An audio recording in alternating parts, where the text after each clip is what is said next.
Bendiciones a todos en Cristo Jesús y en Santa María Siempre Virgen. Les habla Rodrigo Calvo, apologeta católico y miembro del movimiento Juan 23. Bueno, yo hoy quiero hacer unos comentarios eh, a raíz de lo que el hermano Guido explicó ayer. Creo que fue mucho más claro en algunos apuntes, aunque también vi unos sesgos muy peligrosos de fanatismos. Por ejemplo, que hay dos razones por las cuales tengo que comenzar o he decidido hacer este video. La primera razón es porque hay hermanos católicos como Caris Hernández, un querido hermano católico, pero que no tiene conocimiento de nuestra fe, se puso a comentar o a hacer comentarios a algo que yo ya había escrito.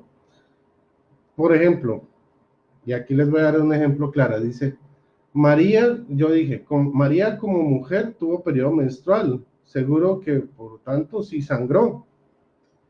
Y encuentro una serie de hermanos en la fe que comienzan a atacar esto y dicen, no, María no sangró, María nunca sangró. Y yo, pero a ver, eso no es parte del dogma. Y Caris Hernández me dice, no, pero es que entonces usted no conoce teología dogmática. En ninguna parte de la teología dogmática nos enseñan que si María sangró o no sangró. De hecho, ¿qué es lo que nos enseña la teología dogmática? Que María era una mujer, no era una diosa. Entonces, me impresionó ver que hay hermanos católicos que han sacado unos mitos sobre María que no tienen nada que ver con la doctrina católica. O sea, eso de que negar que María tuvo menstruación no es un milagro, es un desorden patológico. Se los voy a leer. Dice así, patologías producidas por alteraciones de hormonas femeninas. La alteración de diferentes hormonas femeninas tiene su expresión más significativa en la aparición de trastornos del ciclo menstrual, ya sea en relación a su duración o a la cantidad de flujo expulsado con la regla. Así, la amenorrea, ojo, la amenorrea implica la ausencia de regla, o la oligomenorrea, reglas muy espaciadas, y la hipermenorrea, una menstruación en la que se expulsa mucha sangre, aunque también hay otros tipos de trastornos. También hay que considerar la disminorrea, como se denomina las reglas muy dolorosas. Sin embargo, en no pocas ocasiones estos problemas menstruales no son más que una cara visible a otras patologías que pueden originar o estar causadas por un desequilibrio hormonal, y en concreto del grupo de hormonas denominadas femeninas, entre las que se encuentran los estrógenos, la progesterona, la prolactina, la hormona luteinizante, eso suena como a Lutero, y hormona foliculoestimulante. ¿Ok? Entonces, según esta doctrina de estos hermanos católicos, eh, María no tenía regla por obra de Dios. O sea, que Dios lo que le mandó fue una enfermedad, un desorden hormonal. Y eso no es parte de nuestra doctrina. O sea, a mí eso me parece espantoso que se pongan a predicar estas cosas, ¿sí? Ahora, yo quiero hacer una aclaración. Yo tengo encuentros y desencuentros en este tema con el hermano Guido, pero a pesar de eso, creo que no hay nada que justifique para que hayan surgido personas que lo traten de teologuillo, de falso teólogo, de apóstata.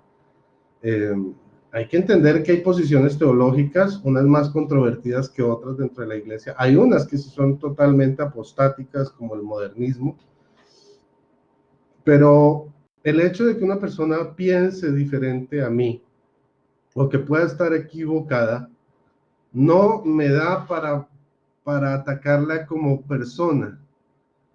Ahora, permítanme un segundo.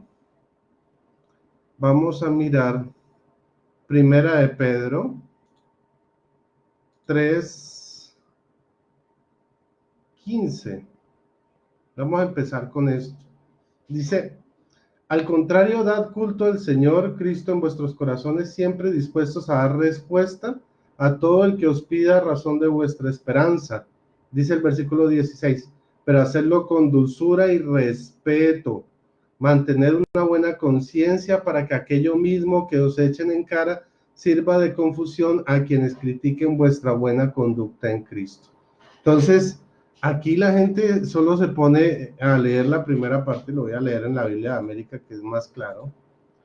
Dice, por el contrario, den gloria a Cristo el Señor y estén siempre dispuestos a dar razón de su esperanza a todo el que les pida explicaciones.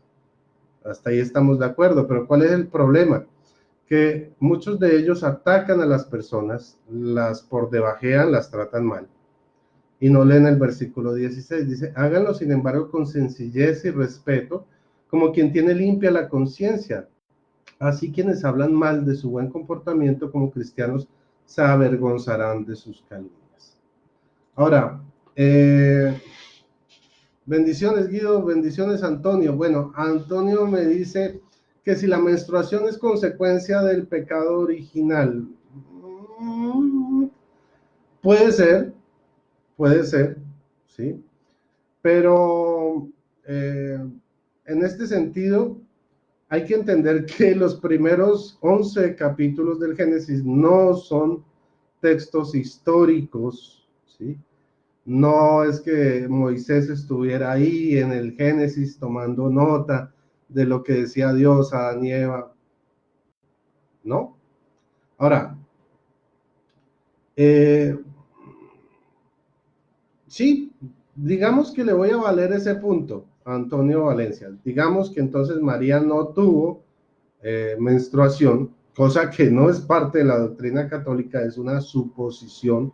En ninguna parte del catecismo, ni los padres de la iglesia, ni la tradición, ni el magisterio, ni la Biblia enseñan que María no haya tenido menstruación. Nadie, nadie. Eso es doctrina de gente que se imagina o que interpreta mal las escrituras.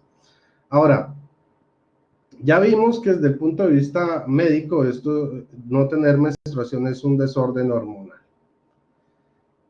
Entonces, este punto lo voy a dejar abierto, ¿ok? Ahora, ¿qué quiero resaltar sobre este tema? Muchos dicen que el parto fue normal, como el de cualquier ser humano. Pues yo les recuerdo que las circunstancias que rodearon el parto fueron totalmente anormales, fueron sobrenaturales. O sea, el anuncio del ángel a María, el anuncio del ángel a José, ¿sí? Eh, el anuncio de los ángeles a los pastores para que fueran a ver al niño.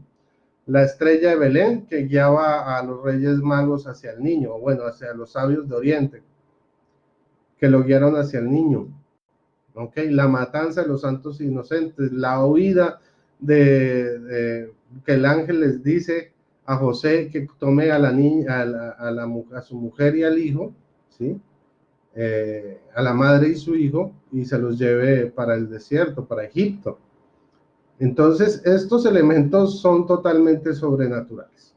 Por lo tanto, no hay que pensar que fue un parto totalmente normal. No lo creo. Personalmente no es mi posición. Hola, mi Beticita, Dios te bendiga. Ahora, ¿qué sucede acá? Hay elementos que nosotros debemos tener en cuenta y si ustedes les voy aquí a mostrar momentáneamente. Aquí he preparado varias Biblias porque hay un elemento que se trató ayer sobre Apocalipsis 12 y lo que enseña la Biblia. Pues bueno, yo me tomé la tarea de tomar 1, 2, 3, 4, 5, 6, 7 y 8 Biblias católicas, ¿sí? Para poder hablar qué nos dice la teología católica, los teólogos católicos, los especialistas en Biblia. Recuerden que yo estoy terminando una especialización en Biblia, o sea, yo voy a ser biblista como tal, y como biblista también tengo conocimientos en teología. Y yo terminé mis estudios en filosofía en el seminario, o sea que si es por un asunto de títulos, que también ese es otro elemento que tampoco me parece a la hora de defender un argumento, es decir, es que yo tengo títulos y los otros no tienen títulos, pues yo sí conozco de verdad muchos sacerdotes, no, no muchos, tampoco voy a exagerar, pero sí conozco varios, bueno, algunos, vamos a bajarle la tasa, que tienen muchos estudios y dicen unas cosas que son totalmente heréticas. ¿Por qué? Porque pertenecen a la teología modernista. O sea, que lo que es un título como tal no nos asegura que haya una pureza en lo que estamos enseñando. Permítanme un segundito.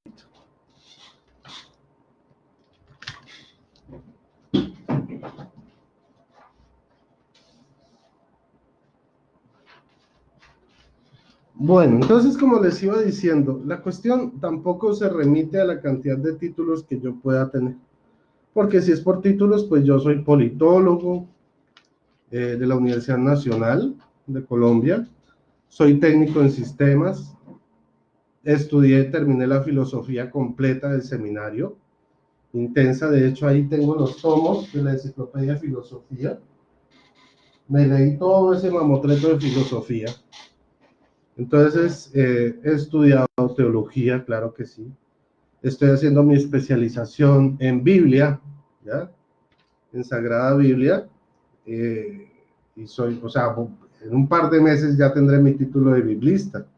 Y bueno, si es también por eso, pues también tengo un postdoctorado en la Universidad Falsa de Gutiérrez, vean. Vean, yo también estudié en la Universidad de Gutiérrez, en la Mortal Kombat University, en la ciudad de Felicidonia. Entonces, si es por títulos, pues tampoco creo que haya mucha validez en eso. O sea, no podemos decir que porque una persona no tiene título sea un ignorante en lo que está hablando. O sea, creo que hay que tener una medida justa. ¿Qué es lo que realmente establece lo que dice la iglesia? Bueno, pues hay que estudiar lo que enseña la iglesia, hay que dar argumentación de vida. Eso es lo que realmente vale a la hora de definir un tema. En este caso, lo que es la virginidad de María.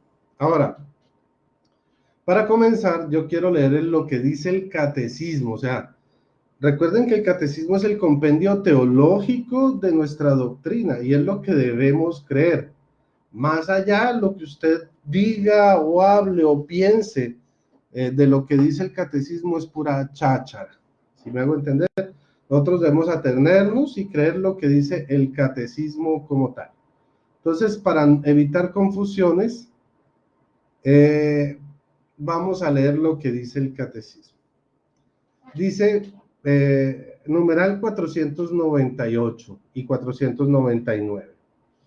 A veces ha desconcertado el silencio del Evangelio de San Marcos y de las cartas del Nuevo Testamento sobre la concepción virginal de María. También se ha podido plantear si no se trataría en este caso de leyendas o construcciones teológicas sin pretensiones históricas, a lo cual hay que responder. La fe en la concepción virginal de Jesús ha encontrado viva oposición, burlas o incomprensión por parte de los no creyentes judíos y paganos. Lo dice San Justino y Orígenes, entre otros. No ha tenido su origen en la mitología pagana ni en una adaptación de las ideas de su tiempo.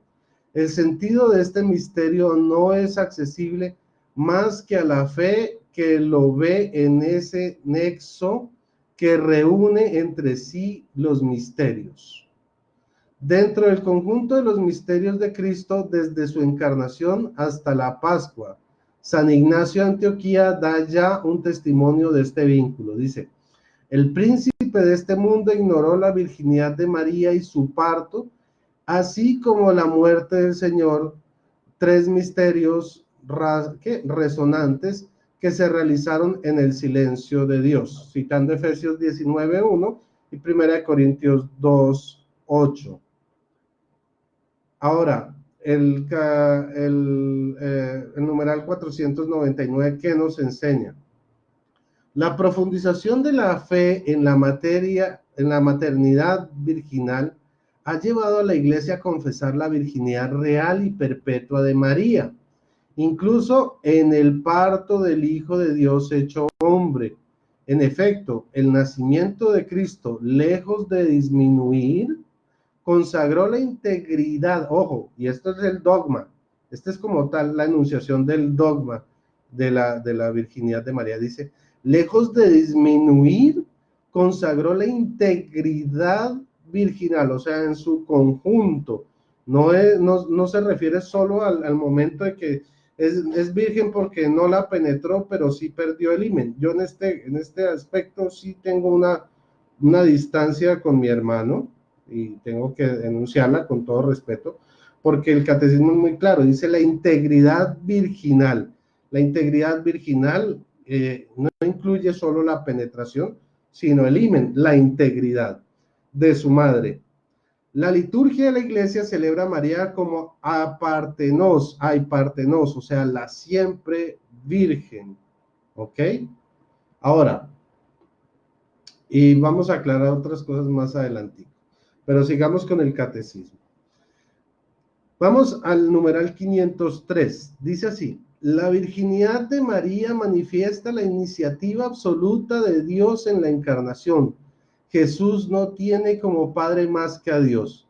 La naturaleza humana, o sea, aquí estamos hablando del argumento de que el parto de María fue totalmente natural como el de cualquier persona. El catecismo está diciendo totalmente lo contrario. Es lo que yo comencé diciendo, o sea, ni las condiciones previas, ni durante, ni después del parto, fueran condiciones normales, fueron totalmente sobrenaturales. Por eso vuelvo a leer otra vez eh, eh, por el numeral 503. Dice, la virginidad de María manifiesta la iniciativa absoluta de Dios en la encarnación. Jesús no tiene como padre más que a Dios. La naturaleza humana que ha tomado no le ha dejado jamás, no le ha alejado jamás de su padre, consubstancial con su padre en la divinidad, consubstancial con su madre en nuestra humanidad, pero propiamente hijo de Dios en sus dos naturalezas. Entonces miren que dice que la virginidad de María manifiesta la iniciativa absoluta de Dios en la encarnación. ¿Ok? Ahora, 506, vamos al numeral 506. Dice, María es virgen porque su virginidad, ojo, es signo de su fe. Esto es el numeral 506. No adulterada por duda alguna, entregada total a la voluntad de Dios. Su fe es la que hace llegar a ser, la madre del Salvador. Beatior est Maria participendo fidem Christi quam conspiciendo carnem Christi. O sea, más bienaventurada es María al recibir a Cristo por la fe que al concebir en su seno la carne de Cristo. Y lo dice San Agustín. Vamos al numeral 723 del Catecismo. Dice, en María el Espíritu Santo realiza el designio benevolente del Padre. La Virgen concibe y da a luz al Hijo de Dios por obra del Espíritu Santo. Su virginidad se convierte en fecundidad única por medio del poder del Espíritu y de la fe. ¿Ok? Ahora, esto es lo que nos enseña el catecismo y es lo que debemos creer. ¿Qué debemos creer? Que el parto no fue natural, fue sobrenatural. Entonces, en este punto, tengo una pequeña diferencia con mi hermano Guido, sustentándolo, obviamente, con el catecismo de la Iglesia Católica. Ahora, vamos a entrar a hablar algo que aquí estaba viendo, que dicen los protestantes que María no fue virgen después del parto. Eso es falso, por varias razones. Pero, ¿cuál es la razón esencial? El protestante tiene una creencia que es totalmente anticientífica y va en contra de la misma medicina. Según la concepción protestante, la mujer pierde la virginidad al dar a luz. Entonces, cuando María dio a luz o abrió matriz, que es lo mismo, abrir matriz y dar a luz es lo mismo, entonces dicen, no, las mujeres pierden la virginidad y María perdió la virginidad porque dio a luz o abrió matriz. Bueno, eso es falso. O sea, si usted va a cualquier médico, a cualquier libro de medicina, las mujeres no pierden la virginidad cuando dan a luz. ¿Sí? Esto es una creencia protestante que va incluso en contra de la evidencia médica.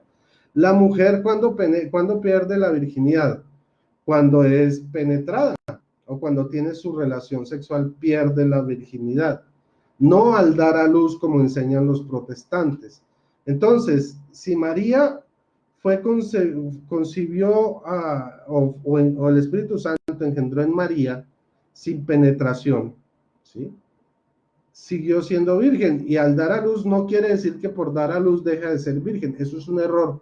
O sea, el problema es que cuando esta gente empieza a leer la Biblia y no tiene ni siquiera conocimiento de medicina, y parece que ni siquiera auscultaran a sus propias esposas, pues pensando que las mujeres pierden la virginidad cuando dan a luz, pues tenemos las afirmaciones que tenemos. Ahora, vamos a mirar otros elementos que son muy interesantes, que niegan esta doctrina protestante. Vamos a Isaías 7:14. ¿Qué nos enseña? Ya vamos a entrar en el campo bíblico. Isaías 7:14 nos dice, pues el Señor mismo les dará una señal. Miren, la Virgen está encinta. Ojo, ¿qué pasa? Está hablando en tiempo presente. ¿Quién? ¿De quién? De la Virgen. ¿Qué dice? Que está encinta. ¿Y qué está diciendo además de la Virgen? Que dará a luz un hijo. O sea, que además de ser virgen estando encinta, en tiempo futuro, dará a luz un hijo. ¿Qué nos quiere decir esto? Que después de dar a luz, permanece virgen.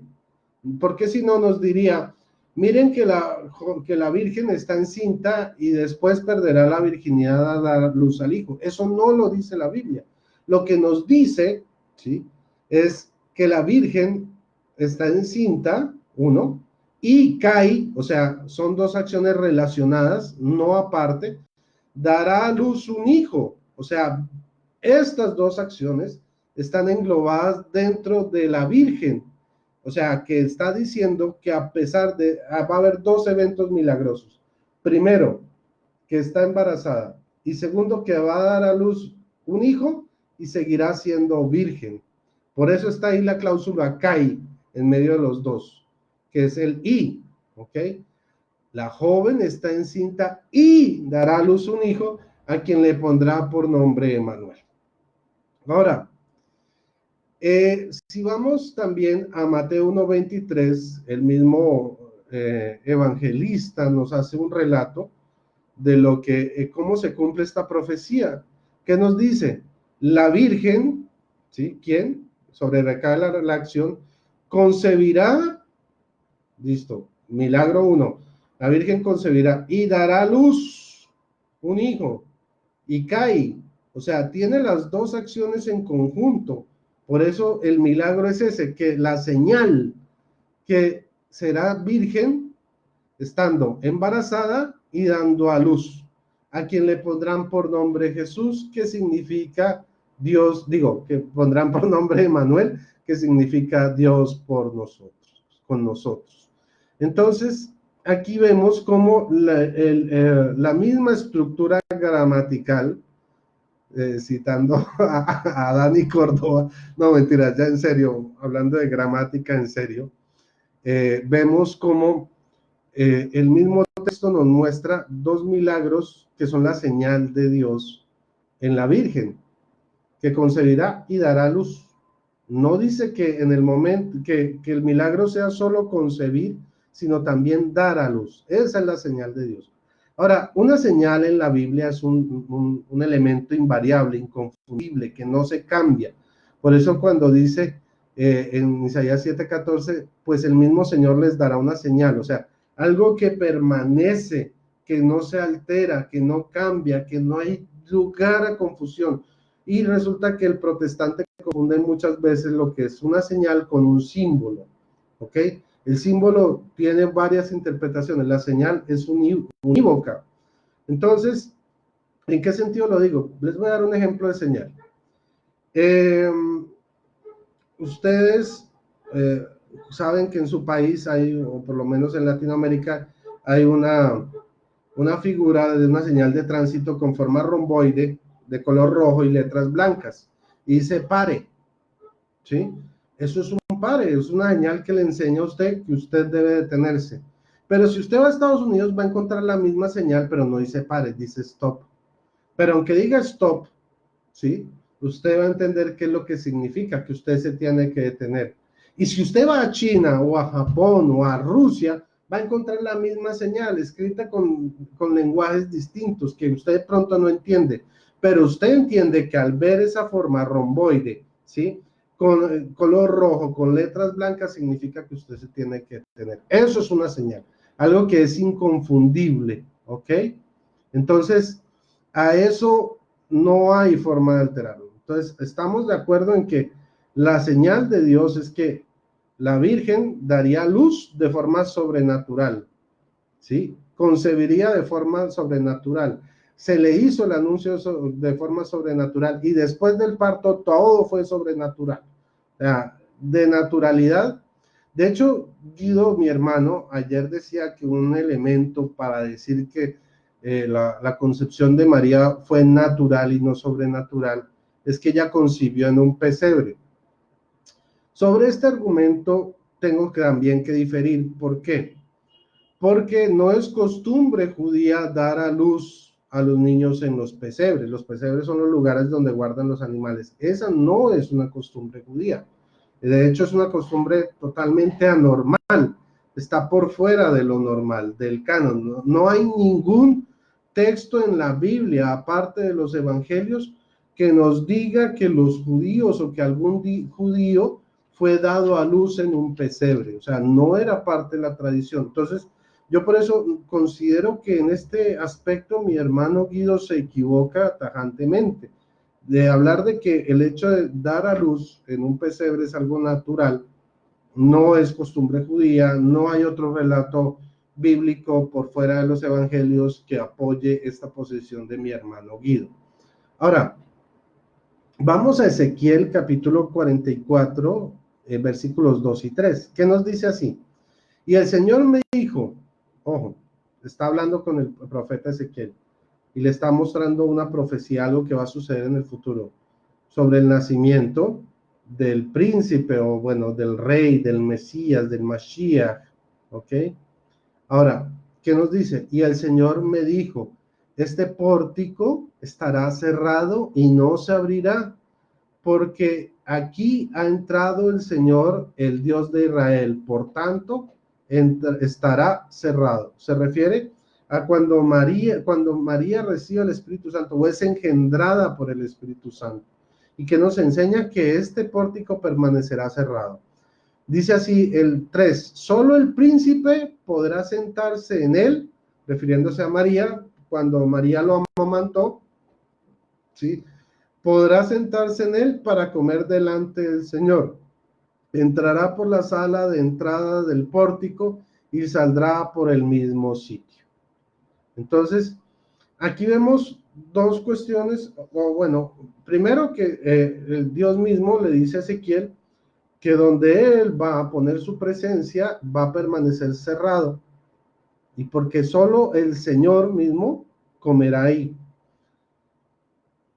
En esto sí vemos algo natural, y ya yo le doy un contrapeso, porque otros dicen, no, que es que María no amamantó a Jesús. Bueno, en ese caso sí le digo a Guido que en eso sí estoy de acuerdo.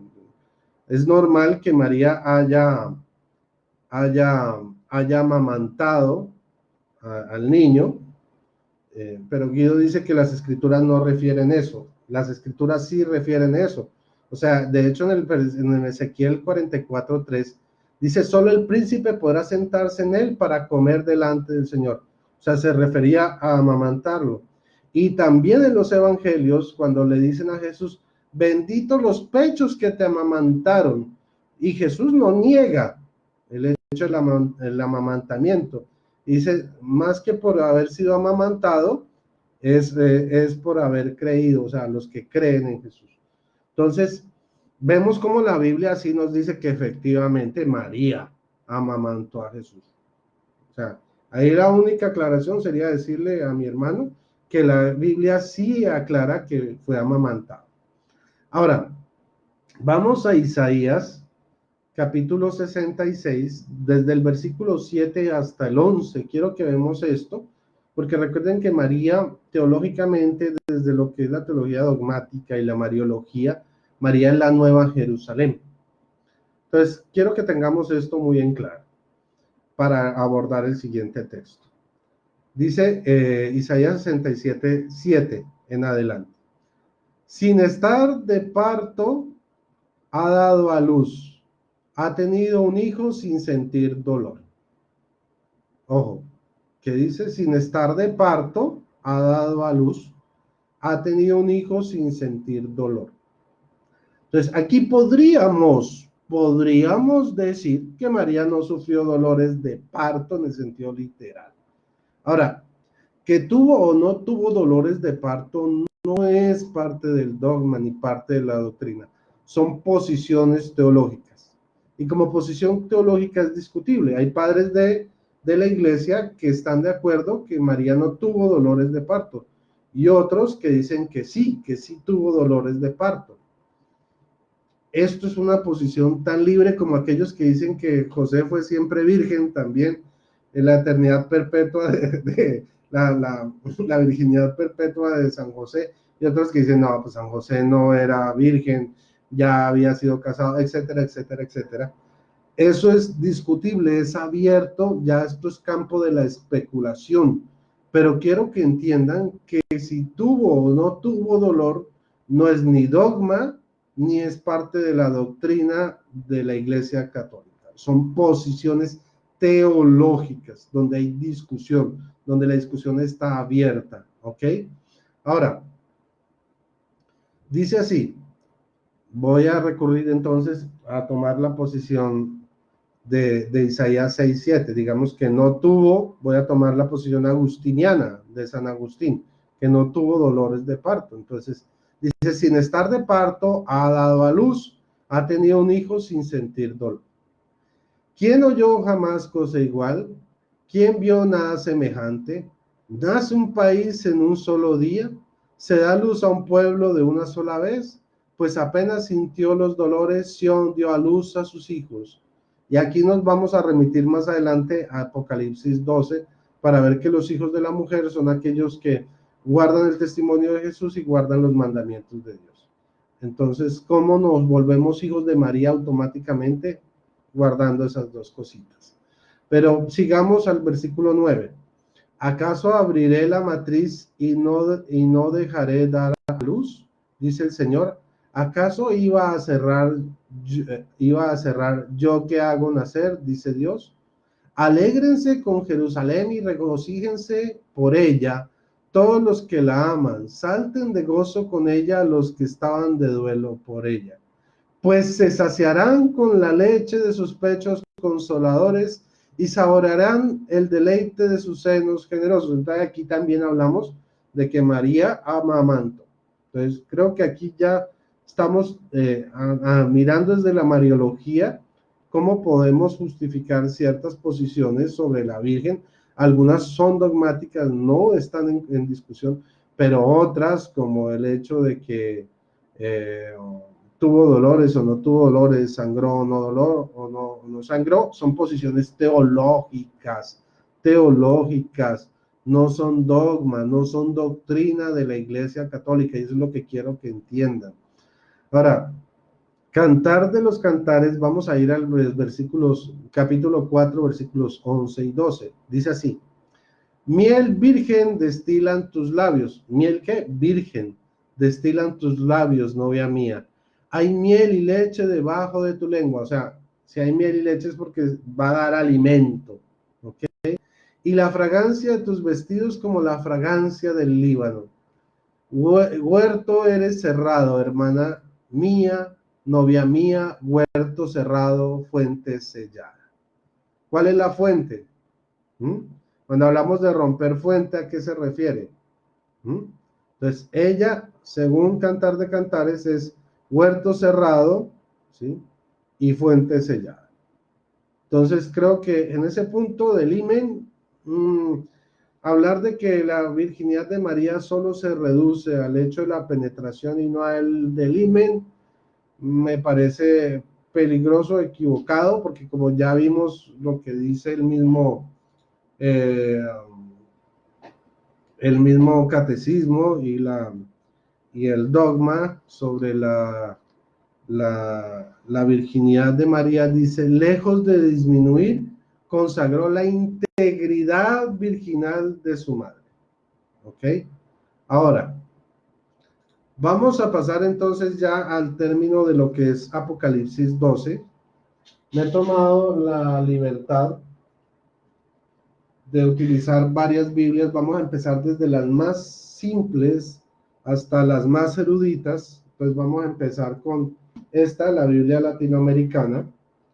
En Apocalipsis 12 dice así, vamos a leer los comentarios, a ver qué es lo que opinan los teólogos, los eruditos, incluso los teólogos de la liberación que son tan cuestionados. Vamos a ver qué opinan sobre Apocalipsis 12.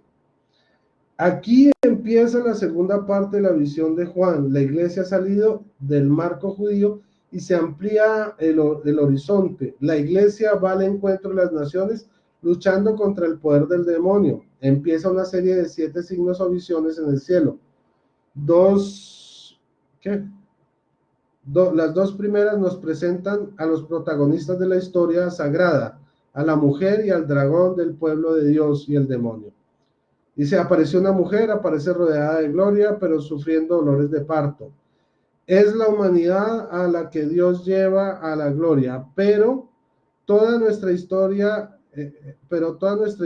es dolorosa preparación de nuestra salvación. Da a luz un niño que es el propio Cristo. La mujer es la humanidad que coopera en los planes de Dios.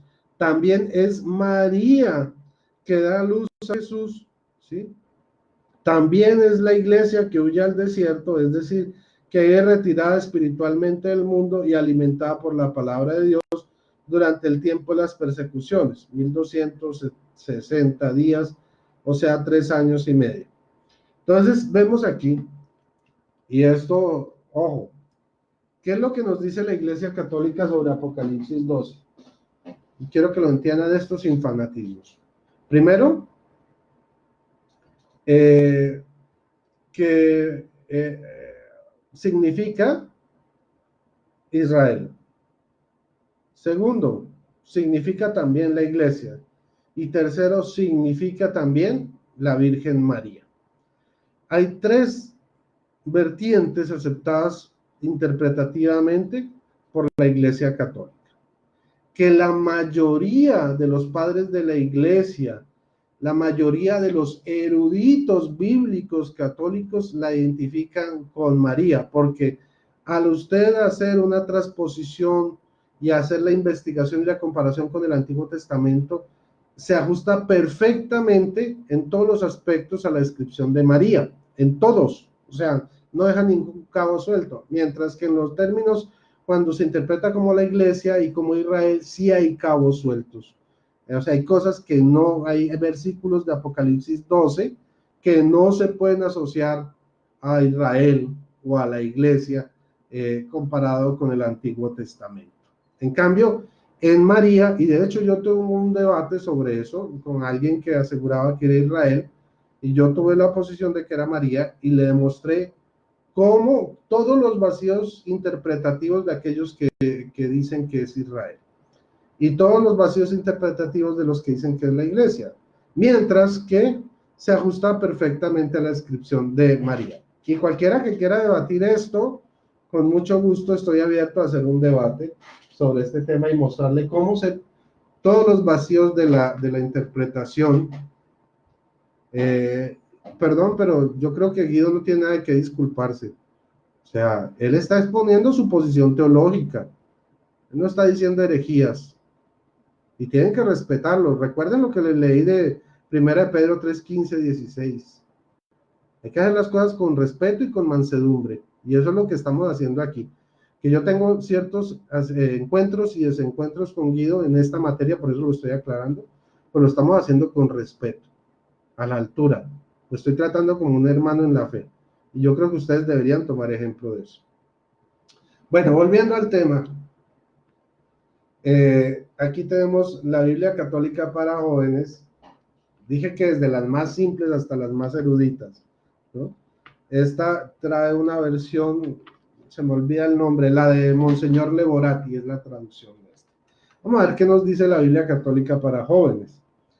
Dice aquí, la mujer vestida de sol. La mujer vestida de sol es María, pero aquí el autor la simboliza para representar a la iglesia. Evoca la promesa cumplida de la victoria sobre el mal a través de la encarnación de Jesús en María. El simbolismo de la imagen de la Virgen de Guadalupe se asemeja mucho a esta visión de la mujer del Apocalipsis. Y acá dice, la visión del capítulo 12 simboliza la gran batalla entre Cristo y Satanás. La batalla empieza en el cielo, la mujer embarazada representa a Israel donde viene el Mesías. Y el dragón que espera devorar a su hijo, a Satanás. ¿Qué? Devorar a su hijo, a Satanás. El Hijo es Jesucristo, cuya vocación es gobernar a todas las naciones.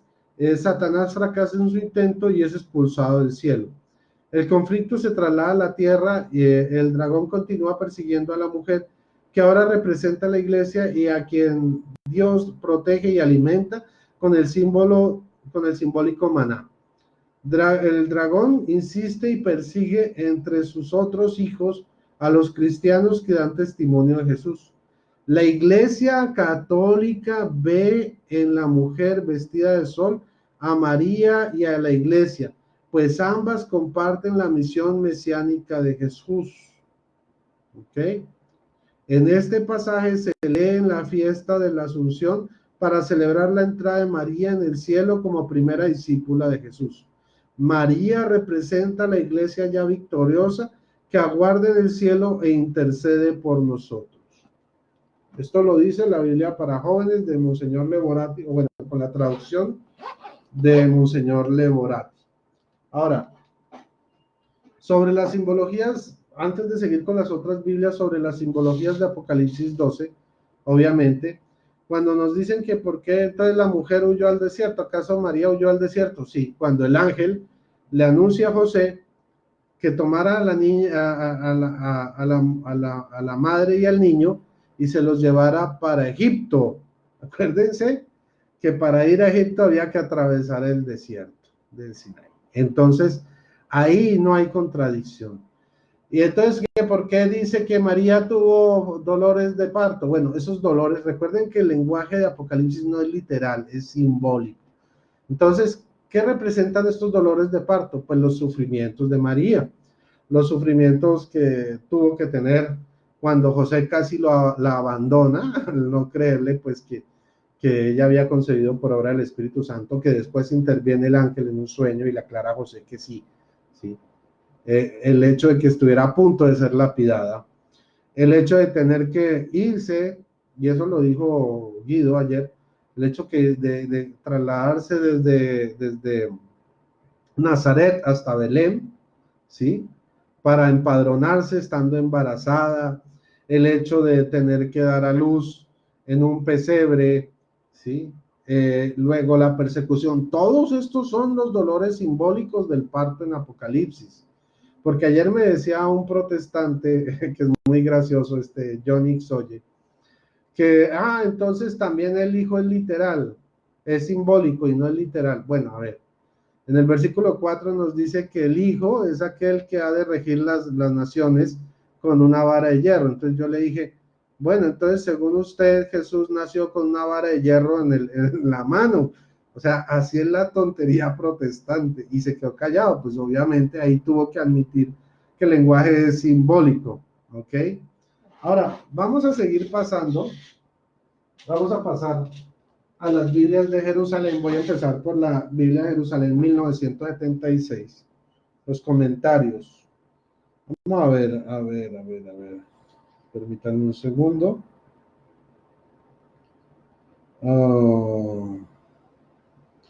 Empecemos de aquí.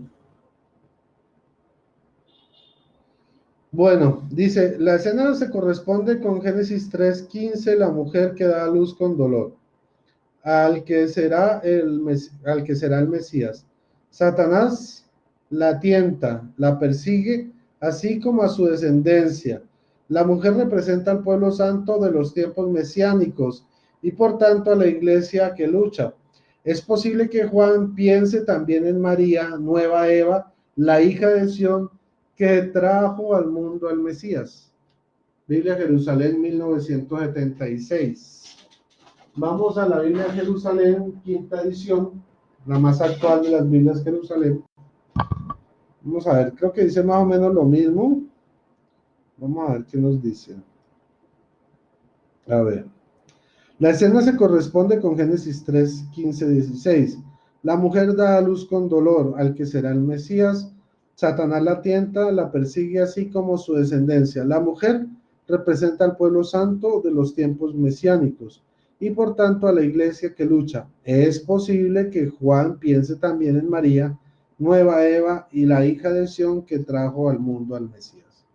Entonces, bueno, aquí vamos que desde la primera edición a la quinta edición, que es la última, se mantiene fiel el comentario bíblico. Ahora, vamos a pasar a otra Biblia, una Biblia mucho más especializada que la misma Jerusalén, la Sagrada Biblia de Cantera Iglesias. Esta trae versión crítica sobre los textos de hebreo, arameo y griego. O sea, esta es una Biblia única en su especie. Pero vamos a ver qué nos dice. Estos son eruditos, o sea, gente, estas son Biblias non plus ultra, o sea, si una Biblia de Jerusalén quinta edición cuesta 140,000 pesos colombianos, esta cuesta el doble, por la calidad de los comentarios tan impresionante y la exactitud lingüística que tiene. Pero vamos a ver entonces qué nos dice aquí. Capítulo 12 dice, a ver. Dice, parece terminar un apocalipsis completo. Ahora empieza otra oleada a partir del nacimiento del Mesías. Los versículos 1 y 4 cristianizan tal vez los relatos mitológicos orientales, ciertamente oráculos del Antiguo Testamento, concretamente en su contexto cristiano. La mujer representa por una parte a la madre de Jesús, por quien ¿qué? ¿Por quién y en quién los redimidos triunfan? El dragón y la serpiente, adversario de la mujer y de su descendencia individual y colectiva. Aquí que entonces nos dice que nos habla de la madre de Jesús. O sea, ¿quién es la madre de Jesús? María. Bueno, entonces aquí sigamos leyendo un poquito.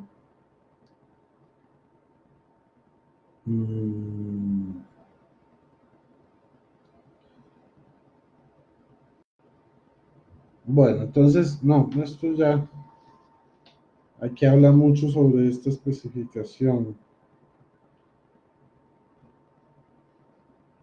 Adversario de la mujer y de su descendencia individual de Jesús. Y colectiva, aquellos que él llama hermanos. Y por otra parte, la figura individual que sobreimpresa en otra, sugerida por Isaías 66, versículos del 7 al 9, que ya vimos, la Nueva Jerusalén, o mejor, el Nuevo Israel, la iglesia madre que engendra dolorosamente a los creyentes y sufre persecución hasta el triunfo final. En uno de los bandos de la lucha figuran Dios, Cristo, los ángeles buenos, la iglesia en todos sus miembros, la bondad, la santidad y la victoria final. Y en el otro bando está el demonio, el adversario por excelencia, los mensajeros y agentes de perversión. Dos ciudades contrapuestas según el lenguaje agustiniano, dos campamentos, dos banderas, en el estilo de San Ignacio Loyola. Como el resto del Apocalipsis, tampoco este capítulo es un reportaje anticipado de futuros hechos concretos, sino una teología de la historia sobre el destino de la iglesia desde comienzos. Pertenece al más allá y va avanzando en el tiempo entre las luchas continuas hacia la meta final. Bueno, ya que hay otros títulos, bueno, pero aquí nos habla de que se hace referente a la madre de Jesús, pero también a la iglesia, madre de los creyentes. Son Biblias muy especializadas. Pero ahora vamos a pasar también a la Biblia Didache, Biblia Didache de la biblioteca de autores cristianos, igual que esta, que la Cantera Iglesias y que la Nácar Colunga. Pues, ay, se me olvidó traer la Nácar Colunga, pero bueno, vamos a omitirla porque la tengo en mi cuarto, es la que utilizo para mi devocional. Entonces, miren, esta es de la editorial BAC, editorial mayor, BAC mayor, o sea, editorial especializada, mayor. La Nácar Colunga es de la BAC, pero es la editorial, la parte popular, o sea, menor. Y esta es de la BAC también. De la Conferencia Episcopal Española, la Biblia Didache o Didache. Dice así sobre Apocalipsis 12. La mujer vestida del sol representa a María, que dio a luz el niño que dirigirá a todas las naciones. La corona de 2 estrellas señala las 12 tribus de Israel, así como también los 12 apóstoles de la iglesia, el nuevo Israel. En el arte religioso se suele representar con una corona de 12 estrellas. La mujer también representa a la iglesia, que como una madre hace presente a Cristo en el mundo, dando a luz a los fieles a través del bautismo, y cuyos miembros son perseguidos por Satanás. Sobre esto encontramos información en los numerales del Catecismo 169, 391 al 392, el 501, el 967, el 975 y el 1138. Bueno, entonces aquí vemos también que se refiere a María y a la iglesia. Todas Biblias católicas dicen exactamente lo mismo. Se refieren primeramente a la iglesia y a María. También por anexo, por cuestiones, por juegos, puede uno decir que es Israel, pero de hecho la interpretación más inexacta. Vamos ahora con la Biblia de Navarra, ¿ok? La Biblia de los eruditos de la Universidad de Navarra, editorial EUNSA. Vamos a ver qué nos dice. Que el ataque del dragón se produzca en el cielo significa que el nacimiento de Cristo y la impotencia del diablo frente a él estaban predeterminados por Dios desde la eternidad.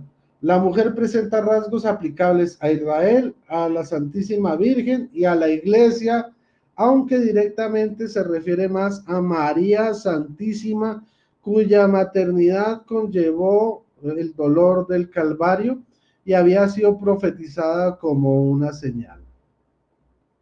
Ojo, ojo lo que dice.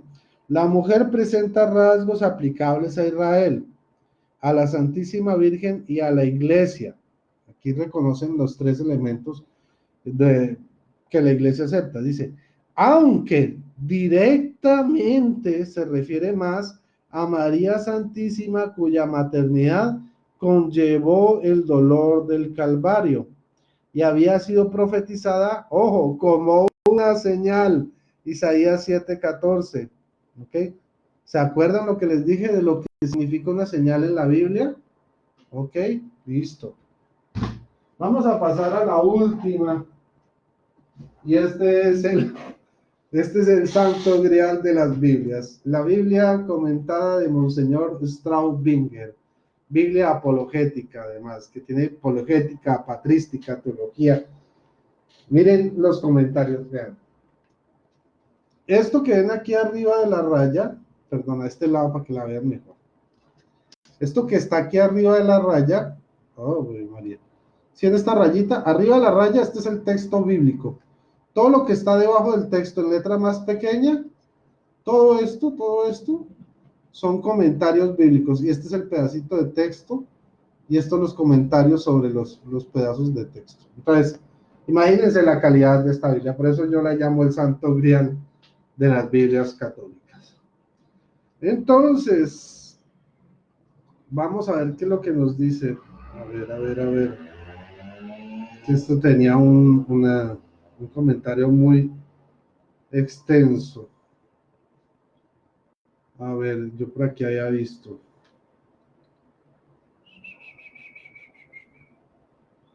Esto sí es como encontrar una aguja en un pajar.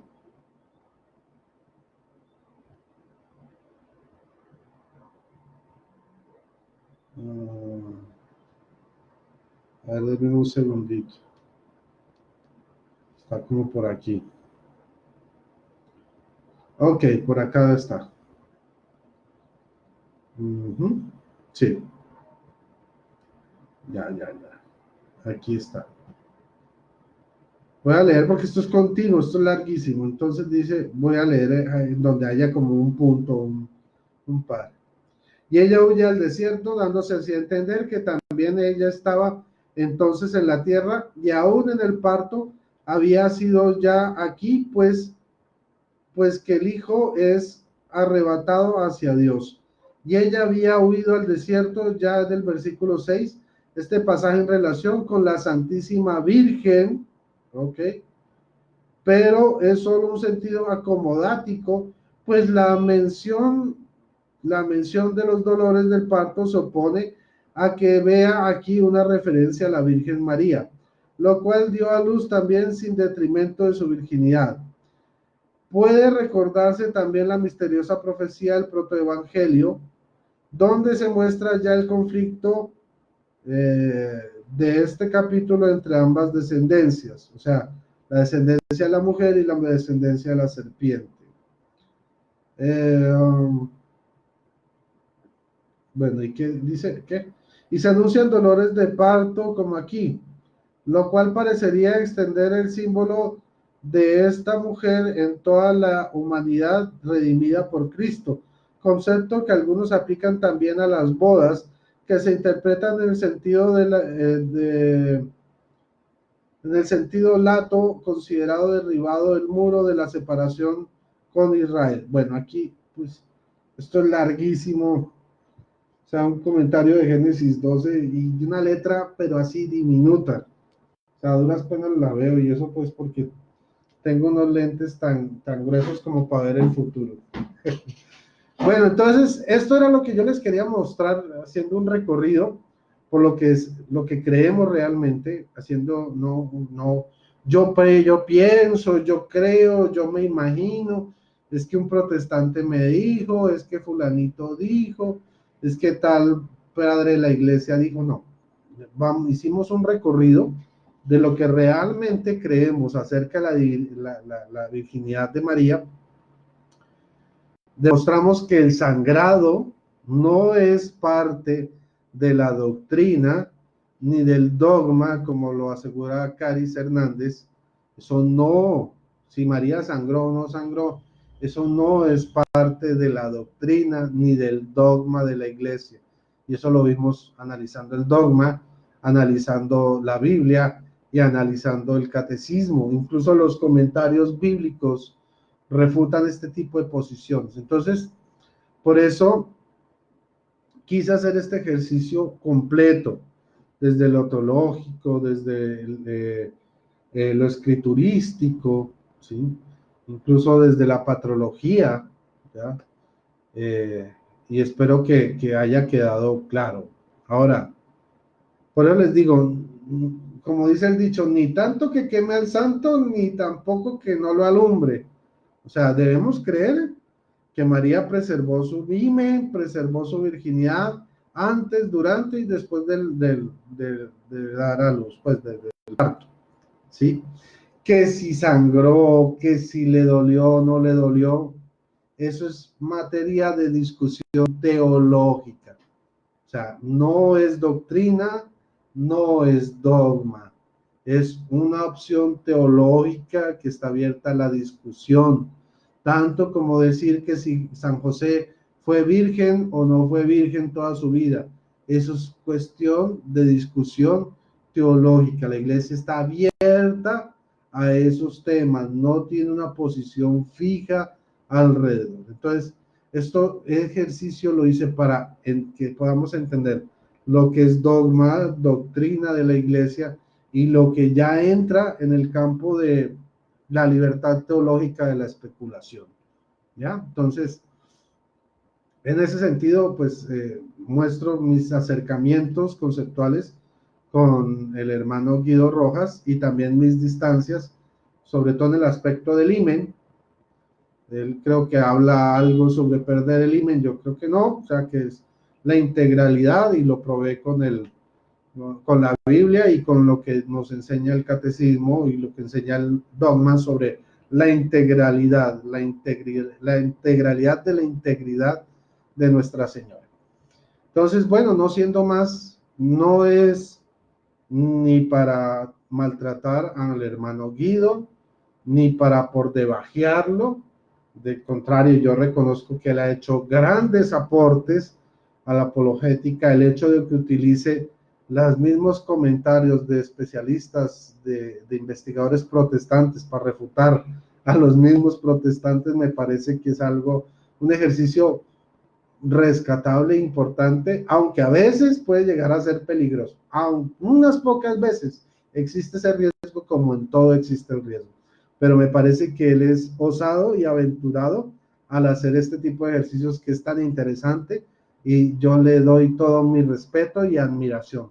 Muchos de ustedes lo conocen aquí en las redes porque pues lo vieron y entonces ya dijeron, no, pues este es un teólogo, un teologuillo de las redes, pero créanme que yo tuve ese pensamiento de él. Y cuando yo me puse a investigar, me di cuenta que Guido es nombrado por eminencias de la Iglesia Católica. Si ustedes han escuchado el libro Para Salvarte del padre Loring, el padre Loring tiene una o dos citas tomadas de textos de escritos hechos por Guido Rojas. El padre Loring, el que escribió Para Salvarte, semejante eminencia que ya falleció, tiene comentarios de los escritos de Guido Rojas. O sea, ustedes van a buscar en qué parte de sus libros y escritos eruditos eh, eh, este sacerdote Jorge Loring citó a Frank Morera. Por ningún lado aparece citado Frank Morera. ¿En qué parte de los escritos eruditos de este sacerdote aparecen las menciones de Guido Rojas? Aparecen en dos partes. Y encima de eso, pues yo tengo documentos apologéticos de la Biblioteca Católica de Eastward y hay tres documentos hechos por Guido Rojas. O sea, nosotros porque lo conocemos de ahora, pero Guido, vea, eso es vieja escuela. Eso es vieja escuela, ¿ok? Entonces, mucho cuidado antes de señalar, porque ustedes cuando no conocen el trasfondo de una persona, están callando o están señalando por ignorancia. Guido puede tener sus descaches como cualquier ser humano. Miren, el único que tiene infabilidad en los aspectos de doctrina y moral es el Papa, ¿ok? Cuando habla ex cátedra. Es el único, pero hasta Guido, que es un personaje que yo admiro, aprecio, quiero, puede cometer sus errores. Yo los he cometido, ¿ya? Por ejemplo, cuando hablé de lo que es el alma animal en el hombre, no es que eso no sea en sí una brutalidad, porque en filosofía se trata de ese elemento. Se trata de esa concepción de cómo el hombre está compuesto de un alma vegetal, animal y humana, ¿ok? Que tiene esas tres dimensiones, pero eso es un concepto filosófico. Mi error fue traer ese concepto filosófico a una discusión propiamente teológica. A ese fue mi error. Pero todos hemos cometido errores, barrabasadas. Incluso el padre Toro, cuando habló de los métodos de planificación artificial que utilizan los protestantes, que es totalmente antibíblico. O sea, la Biblia no enseña la planificación, pero bueno, eso es tema de otro video. Pero miren que hasta al mejor panadero se le puede quemar el pan en la puerta del horno. Y si tuvimos consideración, por ejemplo, con el padre Toro cuando cometió ese errorcillo, ¿por qué no lo vamos a tener con Guido, que es una persona que lleva trabajando años por la apologética, por la teología, que tiene grandes aportes? O sea, como les digo, no, ustedes creen que porque lo ven aquí en las redes es un desocupado más, pero no, Guido es es alguien que es considerado por gente tan erudita como Jorge Loring. A que no tratemos o sea, tengamos la distancia y tengamos el debido respeto a Guido como catedrático, como teólogo, como persona sobre todo, y sobre todo como hermano cristiano. Me parece que las falacias ad hominem contra él van sobrando. Recuerden, Primera de Pedro, capítulo 3, versículos 15, y no se olviden de leer también el 16. Con respeto, con amor, con mansedumbre hay que defender la fe. Y si no estoy de acuerdo con algo, como lo dice con Guido, pues simplemente lo expongo aquí con pruebas y con respeto, mostrando en qué sí estoy de acuerdo, por qué estoy de acuerdo con Guido y en qué no estoy de acuerdo y por qué no estoy de acuerdo, sustentando, no atacándolo, no diciéndole, no, es que él es un supuesto teólogo, un teologuillo, no, eso no es apologética, para que ustedes lo entiendan claro y sencillo, eso que muchos están haciendo no es apologética. Apologética es la defensa de la fe, no al ataque de las personas. Ojo con eso. Recuerden leer, y se los voy a leer aquí, Efesios 6, para que les quede claro cómo se ejerce la apologética. ¿Ok? Quiero que tengan muy en claro esto. Voy a leer de aquí. Versículo 10 en adelante. Por lo demás, reconfortados en el Señor y en la fuerza de su poder, revestidos con la armadura de Dios para que podáis resistir las incidencias del diablo, porque nuestra lucha, ojo, porque no es nuestra lucha contra la sangre o la carne, sino contra los principados, las potestades, las dominaciones, o bueno, las denominaciones protestantes, no mentiras, contra las dominaciones de este mundo de tinieblas, contra los espíritus malignos que están por los aires. No es contra carne y sangre, no es contra las personas, es contra los espíritus, es contra los dogmas, bueno, los dogmas no, perdón, contra las doctrinas erradas y heréticas, contra los pensamientos, contra las argumentaciones mal hechas. Esa es nuestra lucha, no contra las personas. ¿Ok? Bueno, pues yo decía que pues, en fin. Bueno, hermanito, espero que les haya gustado. Recuerden que nuestra lucha no es contra carne y sangre, sino contra principados protestantes, digo, potestades. En fin, déjenlo así. Bueno, que el Señor les bendiga. Espero que les haya gustado este video. Y bueno, nos vemos más tarde. Bye bye.